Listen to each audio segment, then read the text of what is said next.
Dr. Manuel Sansegarra, muito obrigado por estar aqui hoje comigo. É uma honra. Bom dia. Agradeço-lhe sinceramente este convite e espero que a nossa conversa seja produtiva, sobretudo para o público, que ajude a despertar consciências, que é o objetivo principal de todo o meu trabalho e da minha mensagem. Parabéns, antes de mais, porque o seu livro, A Supraconsciência Existe Vida Após a Vida, é lançado hoje, mas já na sua terceira edição. Ou seja, o livro é lançado tendo vendido ao ponto de chegar à terceira edição logo no início. De facto, isto logicamente enche-me de orgulho, deixa-me muito feliz. Significa que o tema é interessante, que motiva as pessoas e que, antes de estar disponível para venda de forma aberta, as pessoas já em pré-venda se interessaram, o que é um motivo de grande satisfação para mim. Mas você já está ciente do interesse que tem o que costuma divulgar, porque quantos anos tem, se me permite perguntar? 81 anos. 81 anos. E nos últimos anos, numa idade em que não é comum que aconteça, você se tornou uma espécie de estrela do rock. De rock, nada.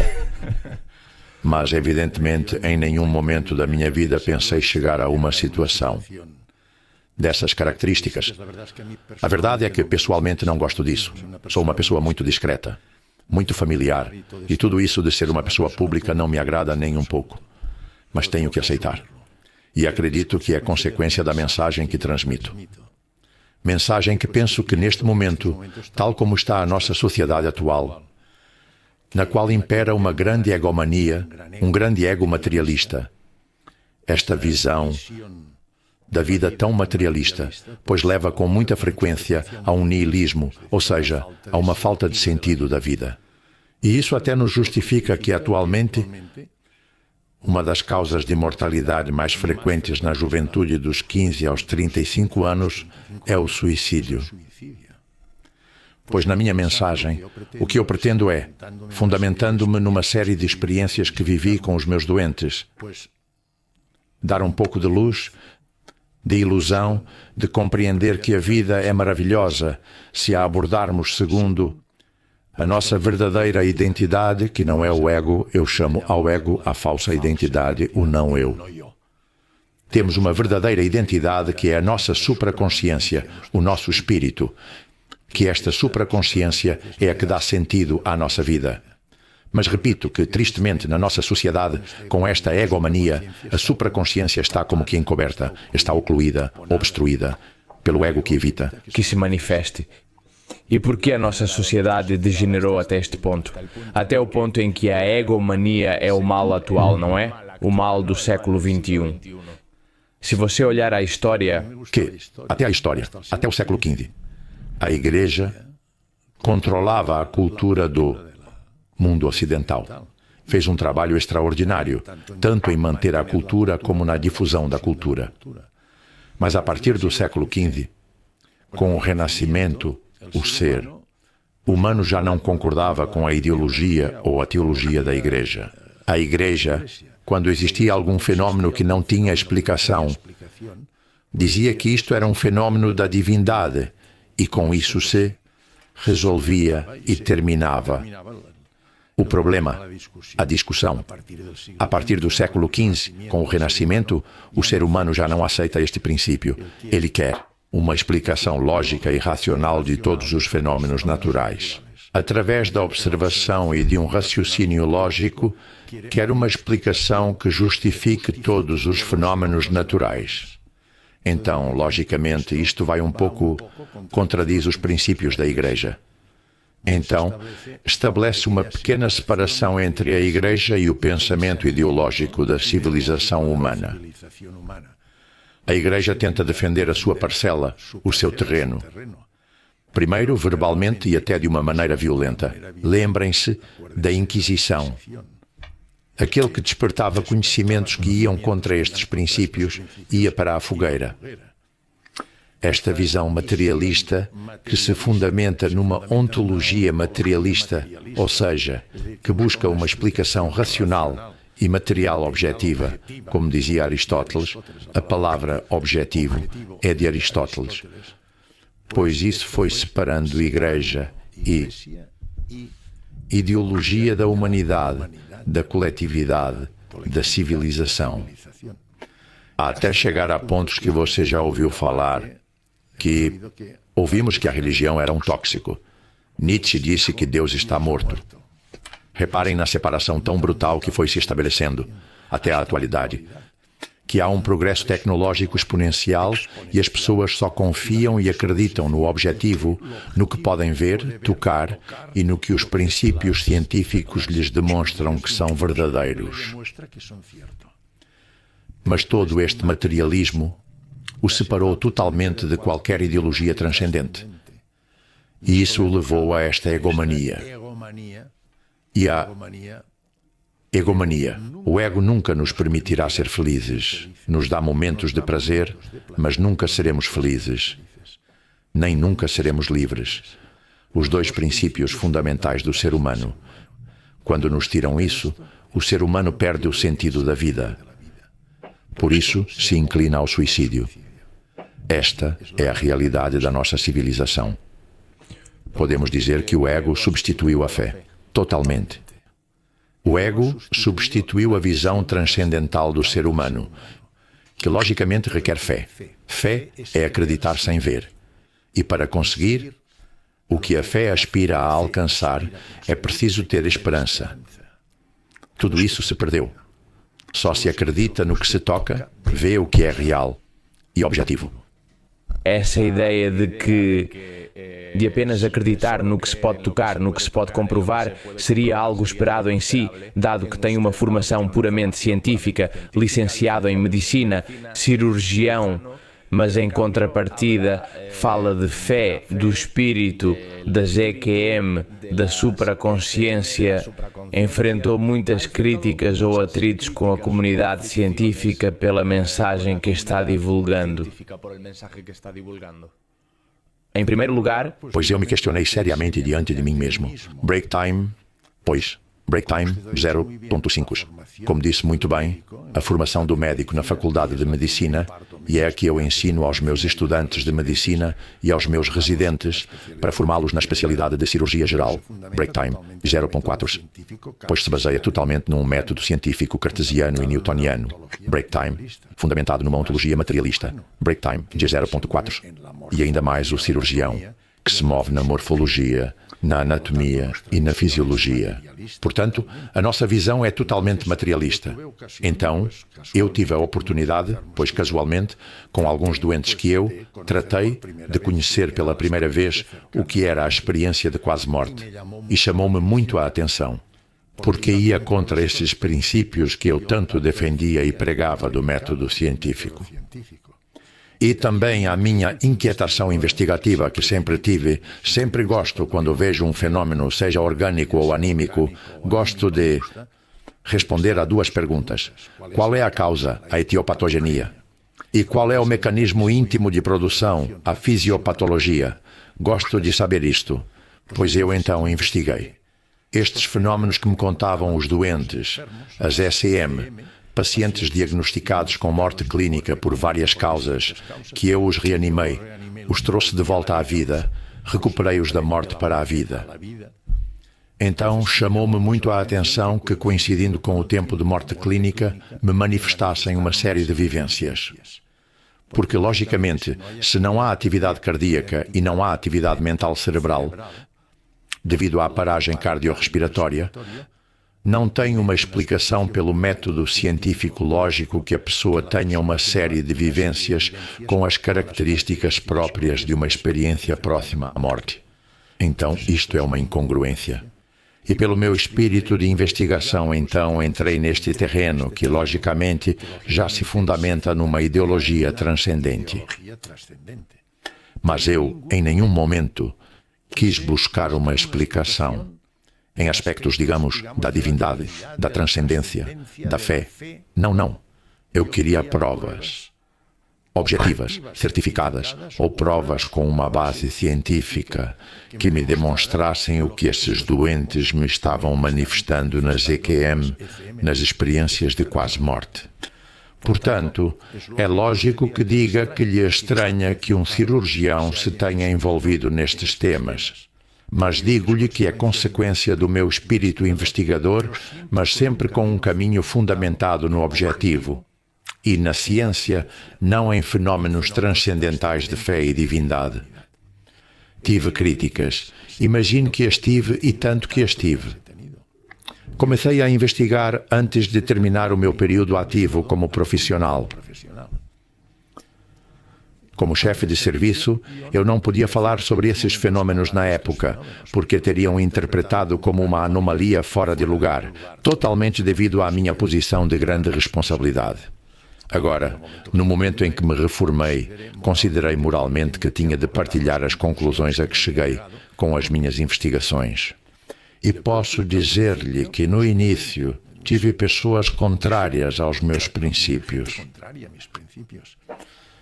Mas tenho o prazer de lhe dizer, por exemplo, que na semana passada houve um curso de cuidados paliativos no meu hospital e chamaram-me para fazer a conferência de encerramento do congresso. Agora, tenho de ir dar a aula inaugural do curso universitário numa importante universidade do nosso país. Altas autoridades eclesiásticas pediram-me para fazer estas conferências em âmbitos religiosos, porque digo o mesmo que diz a religião. Ou seja, estou a ver que está a ocorrer uma abertura da sociedade para uma tentativa de compreensão e aceitação do que é inerente ao ser humano.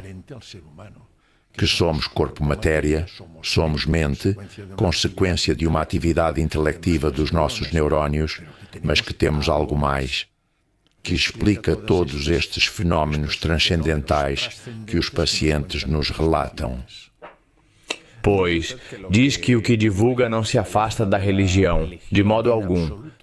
Eu demonstro, e hoje não sou eu, pessoas com muito mais critério e peso específico do que eu, até mesmo prémios Nobel, Breaktime 0.5, que hoje podemos demonstrar, baseando-nos na cosmologia 0.5 e na mecânica quântica, no estudo das partículas subatômicas, nos efeitos observados nos aceleradores de partículas como o CERN, que é o da União Europeia na Suíça, Breaktime, através destes dois caminhos de investigação, cosmologia e partículas subatômicas, hoje podemos demonstrar cientificamente a existência de uma consciência primeira, de uma inteligência primeira, de um designer inteligente. É o princípio de todas as religiões. Nós chamamos-lhe Deus, outros chamam-lhe Jeová, Alá, Tao, o registro akáshico, Brahman, chamem-lhe como quiserem. Há uma consciência primeira, que é a que fez o universo. O Big Bang, há 13.780 milhões de anos. Interveio no aparecimento de vida no nosso planeta, há 4.000 milhões de anos. E, em segundo lugar, demonstramos, pelo que nos contam estes doentes, que temos uma consciência não local. Temos uma consciência local que é própria da atividade dos neurónios, que desaparece com a morte. Ao morrer o neurónio, a atividade intelectiva desaparece. É o que me surpreendia nisto. Mas estes doentes relatam uma série de vivências porque persiste outra consciência que é não local, ou seja, que sai fora do cérebro da pessoa após a morte, que persiste e que nos explica todos estes fenómenos de experiências próximas da morte. E que esta consciência é holística em relação à primeira consciência que mencionei. Holística deriva do termo fractal, que é um termo matemático descrito por Mandelbrot, matemático da Universidade de Yale, que nos diz que o todo, a primeira consciência, o holograma total, é formado por múltiplas partes, que têm a mesma forma, o mesmo design, mas são menores. Fractal vem de fracionário, são frações, mas têm as suas propriedades. E quais são as suas propriedades? Da consciência primeira, onipresença, eternidade. Onisciência, sabe tudo. Lembrem-se da intuição. A intuição é saber o que vai acontecer.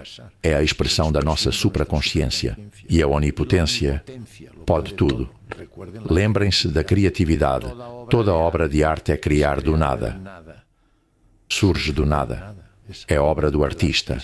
É a expressão da supraconsciência.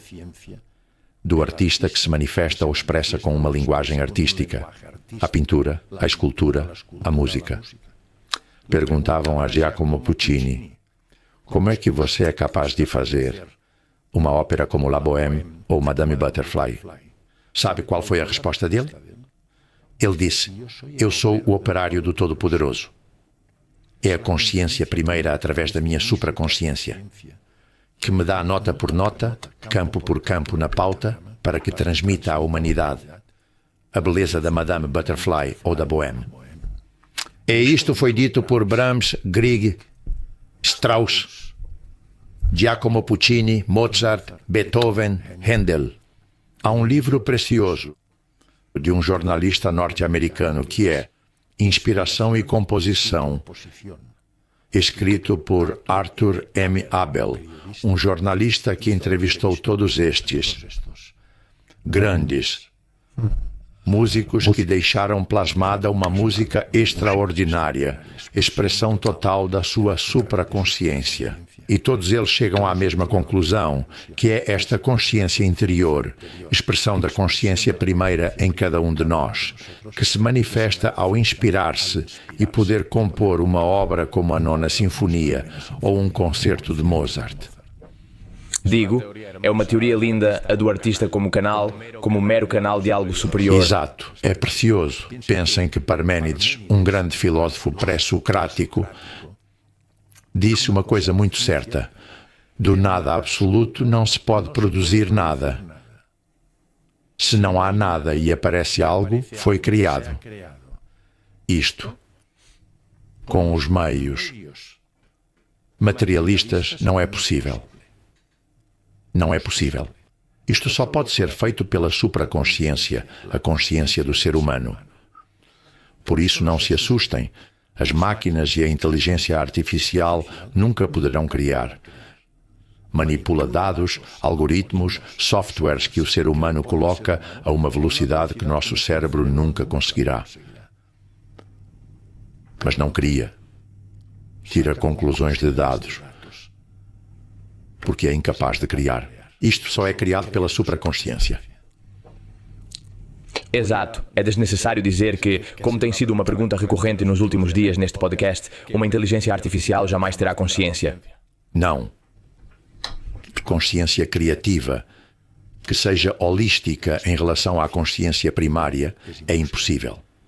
Terá uma velocidade e cada vez a sua capacidade dedutiva pelos algoritmos que lhe são inseridos será maior. Pode até nos fazer suspeitar que nos aproximamos de uma consciência, mas sempre dedutiva, é consequência de uma manipulação de algoritmos, mas ela não cria do nada. Isso só é feito pela consciência do ser humano, a sua e a minha, e a de todo o ser humano. Falamos de experiências próximas da morte, dizia você antes, morte clínica, mas realmente isso não é a morte, porque da morte não se pode voltar. Como diz o amigo José Mota, que esteve aqui há muito pouco tempo, o que ele não gosta na morte ou o que o preocupa na morte é que é para sempre. É isso que diz Mota, sim. Estou totalmente de acordo com o que diz Mota. Mas temos de considerar duas coisas: o que é a morte funcional e o que é a morte definitiva. Eu, os pacientes que trato por diversas causas, traumatismos, hemorragias, choque séptico, choque anafilático, em complicações pré-operatórias, tive mortes clínicas. Estamos a falar de morte clínica. Morte clínica significa que o coração para. Não tem reflexos. A atividade mental para. Ou seja, todas as funções vitais param. Mas as células do cérebro, se agirmos rapidamente com as manobras de reanimação, ainda não estão suficientemente lesionadas para que a morte seja definitiva. A prova está consigo que sim. Aplicamos as medidas de reanimação que conhece, massagem cardíaca, injeção intracardíaca com adrenalina para estimular a contratilidade cardíaca, ventilação assistida, mecânica a 100% de oxigênio, a aplicação do DEA, desfibrilhador. Todos estes mecanismos que fazemos muito bem protocolados. No primeiro minuto, recuperamos 33% dos pacientes. Passado o primeiro minuto, apenas 14%. E se passam mais minutos, já não recuperamos nenhum. Por quê?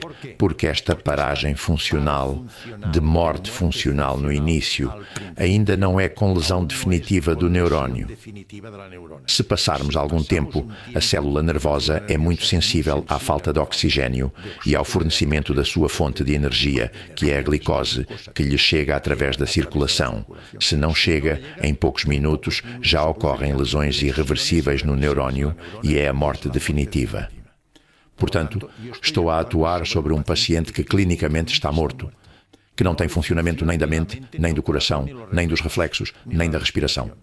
Mas as suas células, se eu atuar rapidamente, não estão suficientemente lesionadas, com o que posso recuperá-lo e restabelecer novamente todas as suas funções vitais. Mas ele funcionalmente está morto. Em contrapartida, a morte definitiva é já destruição. Sobretudo começa com a membrana celular, verdadeiro cérebro das células. Há um fenômeno de transmineralização. Ou seja, altera-se a composição dos íons de um lado para o outro da membrana, alteram-se as proteínas da célula e ocorre a morte celular, a apoptose celular, como é chamada. Isto já é totalmente irrecuperável. Morte definitiva, morte funcional. Eu recupero doentes em morte funcional. Isto está claro? Sim. Mas precisamente o facto de estar em morte funcional não nos faz pensar que essas experiências próximas da morte são, na realidade, um epifenómeno da condição médica. Ou seja, que haja uma inibição ou desinibição de alguma zona cerebral que permite ter essas, na falta de uma palavra melhor, essas alucinações ou ver essas imagens, que é verdade que há uma semelhança entre os testemunhos de muitos pacientes diferentes, mas da mesma forma que podemos encontrar uma semelhança sobre a sensação de que estamos a cair de um penhasco quando estamos entre a vigília e o sono. Isso é muito comum, é algo que muitas pessoas sentem. É uma pergunta muito lógica e sensata a que me fez. É a mesma que eu me fiz quando tomei consciência do primeiro caso de experiência de quase morte. Logo pensei, estas são alucinações. Alterações da dinâmica neuronal cerebral pela falta de irrigação. Como dissemos, a função é alterada, deixam de funcionar e produzem-se estes fenómenos anímicos atípicos. Então eu disse, vamos estudar as alucinações e compará-las com as experiências de quase morte. Quero que fique claro, os pacientes que eu vi com experiência de quase morte são pacientes que não tinham ideia de que este fenómeno existia. Eles não sabiam disso. Para eles, estas vivências foram uma autêntica surpresa. Há casos de pacientes que tiveram experiências de quase morte recorrentes. Por exemplo, pessoas que tiveram 1, 2, 3 infartes e em cada infarte tiveram uma experiência próxima. Ou seja, na segunda, então já sabem. Mas os doentes de que falo não sabiam que este fenômeno existia. Então eu, logicamente, fui falar. Quem sabe?